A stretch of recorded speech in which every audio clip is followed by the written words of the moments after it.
All right, let's dive into this story that's been making headlines. The release of ransom notes in the case of Nancy Guthrie, the mother of TV presenter Savannah Guthrie. But before we get into the details, let me just say this case is a tangled web of mystery, grief, and desperation. It's one of those stories that makes you think about the darker corners of human nature and the lengths people will go to for. Well, we're not even sure what yet. So, here's how I'm breaking this down. First off, the hook. Imagine getting a ransom note demanding millions in Bitcoin for your loved one's safe return, only to later receive another note claiming they're already dead. That's the gut-wrenching reality Savannah Guthrie and her family have been living with for months. What makes this really interesting is the psychological game at play here. Are these notes genuine?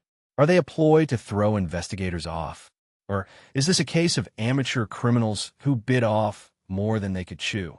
Personally, I think the fact that the notes were released publicly suggests law enforcement is either desperate for leads or they're onto something they're not sharing yet. Now, let's talk about the ransom notes themselves. The first one is chillingly specific. $4 million in Bitcoin, a 7-day deadline, and a threat to kill Nancy if payment isn't made.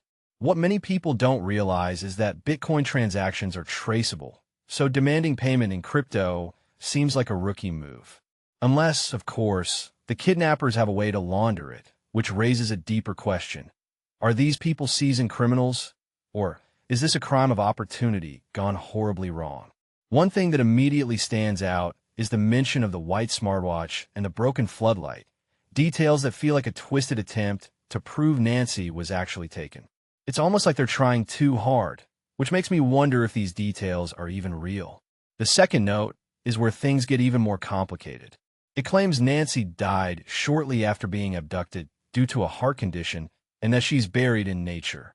Here's where my skepticism kicks in.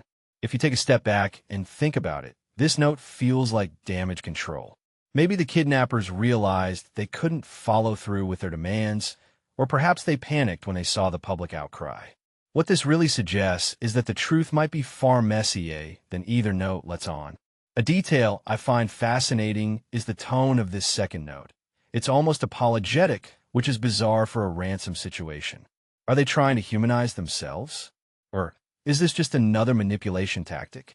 Savannah Guthrie's response to these notes is heart-wrenching. She publicly pleaded with the kidnappers to return her mother's remains, even offering to pay the ransom. From my perspective, this highlights the emotional toll of these crimes.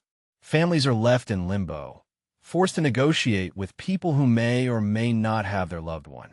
It's a cruel game, and what's worse is that law enforcement's hands are often tied. In this case, the fact that no arrests have been made and no DNA evidence has been found paints a frustrating picture. If you ask me, this case is a stark reminder of how vulnerable we all are, even when we think we're safe. Now, let's zoom out for a broader perspective. This isn't the first time authorities have released ransom notes or suspect writings to the public.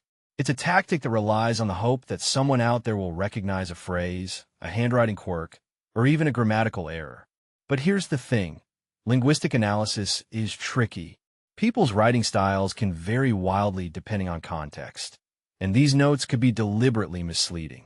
Personally, I think the sheriff's office is banking on the idea that someone close to the kidnappers will notice something, a turn of phrase, a misspelling, anything.